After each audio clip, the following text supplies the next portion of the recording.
friends, welcome to Madras Samayal.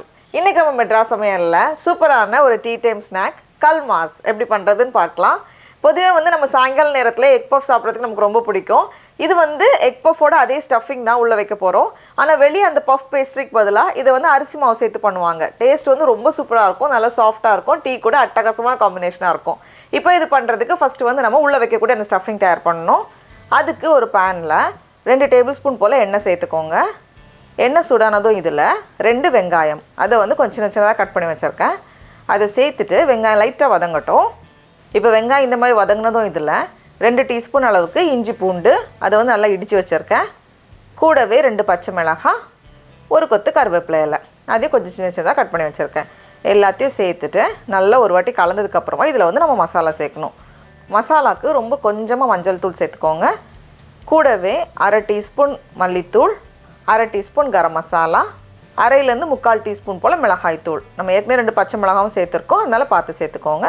கடைசியாக தேவையான அளவு உப்பு எல்லாத்தையும் சேர்த்துட்டு நம்ம நல்லா கலந்து வச்சிடலாம்.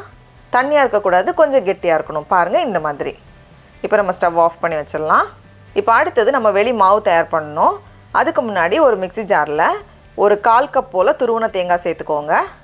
அது கூடவே 1/2 டீஸ்பூன் சீரகம், ஒரு சின்ன வெங்காயம், இது வந்து அந்த ஃப்ளேவர் நல்லா கொடுக்கும். எல்லாத்தையும் சேர்த்துட்டு 2-3 பல்ஸ் கொடுத்து இந்த மாதிரி எடுத்துகிட்டு வந்திருக்கேன். இப்போது வெளி மாவு பண்ணுறதுக்கு ஒரு மிக்சிங் பவுலில் 1 கப் அரிசி மாவு சேர்த்துக்கோங்க. நான் வந்து கடையில் வாங்கின இடியாப்ப மாவு எடுத்திருக்கேன். அது கூடவே நம்ம அரைச்சி வச்சுருக்கோம்ல தேங்காய், அதை உள்ளே சேர்த்துடலாம். கடைசியாக தேவையான அளவு உப்பு எல்லாத்தையும் சேர்த்துட்டு நல்லா இதோட கலந்து வச்சுக்கோங்க. அப்போ தான் அந்த ஃப்ளேவர்ஸ்லாம் நமக்கு வந்து நல்லா கிடைக்கும்.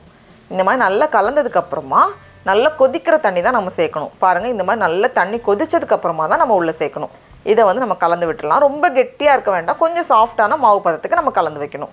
நமக்கு வந்து கிட்டத்தட்ட 1 கப்பை விட கொஞ்சம் அதிகமாக தேவைப்படும். பாருங்கள் இந்த மாதிரி ரொம்ப ஸ்டிஃபான மாவாக கலந்துடக்கூடாது, கொஞ்சம் சாஃப்டாக இருக்கணும். இதில் வந்து நமக்கு வந்து 8 பீஸ் கிடைக்கும். இதிலேருந்து கொஞ்சமாக எடுத்து கைக்கு நடுவில் வச்சு ஃப்ளாட் பண்ணிக்கோங்க. ரொம்ப மெல்லிசாக வேண்டாம், கொஞ்சம் நமக்கு பிடிச்ச மாதிரி சைஸ்க்கு பண்ணிக்கலாம். பண்ணிவிட்டு இந்த அளவுக்கு நான் விரித்து வச்சுருக்கேன். இந்த மாதிரி விரித்ததுக்கப்புறமா நம்ம ரெடி பண்ணி வச்சுருக்கோம்ல மசாலா, அதிலேருந்து 1 ஸ்பூன் சேர்த்துக்கோங்க. கூடவே ஒரு முட்டையை 4ஆக வெட்டி வச்சுருக்கேன். நமக்கு இதில் வந்து 8 கிடைக்கும், அதனால் 2 முட்டையும் நமக்கு போதும். எல்லாத்தையும் சேர்த்துட்டு அப்படியே நம்ம ஃபோல்ட் பண்ணிட்டா போதும். இப்படி 2 கை வச்சு மடிச்சுட்டு அந்த ஓரங்களை வந்து அப்படியே பிஞ்ச் பண்ணிக்கோங்க. அப்போ தான் வந்து அதில் கிராக் விரிசல் வராமல் இருக்கும். மீதி மாவு வந்து மூடி வச்சுக்கோங்க, அப்போ தான் காயாமல் இருக்கும்.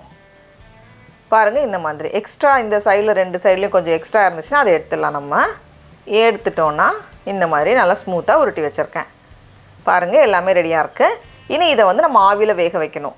இதை வந்து ஒரு இட்லி பாத்திரத்தில் கீழே லைட்டாக எண்ணெய் தடவிட்டு உள்ளே வச்சுக்கோங்க. அப்போ தான் எடுக்கிறதுக்கு ஈஸியாக இருக்கும். இப்போ தண்ணி லைட்டாக சூடானதும் நம்ம உள்ளே வச்சுட்டு இதை வந்து வேக வைக்கணும். கிட்டத்தட்ட 10 நிமிஷம் போல் ஆகும். இப்போ 10 நிமிஷத்துக்கு அப்புறமா நம்ம ஓப்பன் பண்ணி பார்க்குறப்போ பாருங்கள் எல்லாமே சூப்பராக ரெடியாக இருக்குது. இதை வந்து நம்ம அப்படியே சாப்பிட்றதுனாலும் சாப்பிட்லாம், டேஸ்ட் நல்லாயிருக்கும்.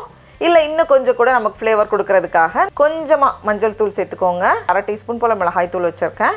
கடைசியாக கொஞ்சம் உப்பு, அப்புறமா கொஞ்சம் தண்ணி சேர்த்து லைட்டாக ஒரு பேஸ்ட் பதத்துக்கு நம்ம கலந்து வைக்கணும். கலந்ததுக்கப்புறமா நம்மளோட இதில் வந்து அப்படியே எல்லா பக்கத்துலையும் ஸ்ப்ரெட் பண்ணிடலாம்.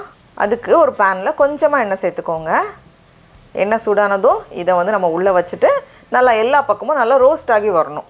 நமக்கு வந்து ரொம்ப ஹை ஹீட்டில் வச்சிடாதீங்க, கொஞ்சம் மீடியம்லேயே வச்சு தான் நம்ம ரோஸ்ட் பண்ணணும். அப்போ தான் வந்து எல்லா பக்கத்துலேயும் வந்து அந்த கிறிஸ்பினஸ் கிடைக்கும் நமக்கு.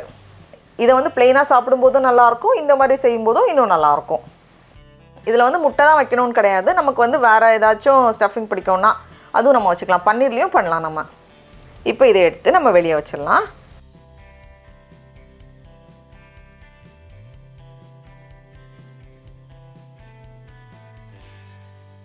சடா, அவ்வளோதான், நம்மளோட சூப்பரான கல்மாஸ் ரெடியாக இருக்குது. இது வந்து டீ காஃபி கூட அட்டகாசமான சைட் டிஷ்ஷாக இருக்கும். இப்போ நம்ம டேஸ்ட் பண்ணி பார்க்கலாமா? ரொம்ப ரொம்ப நல்லாயிருக்கு. நீங்களும் கண்டிப்பாக இந்த ரெசிபியை வீட்டில் செஞ்சு பாருங்கள். உங்களுக்கு இந்த வீடியோ பிடிச்சிருந்துச்சுன்னா மெட்ராஸ் சமையலுக்கு சப்ஸ்கிரைப் பண்ணுங்கள். நாவின் சுவை எறும்புகள் மலரட்டும்.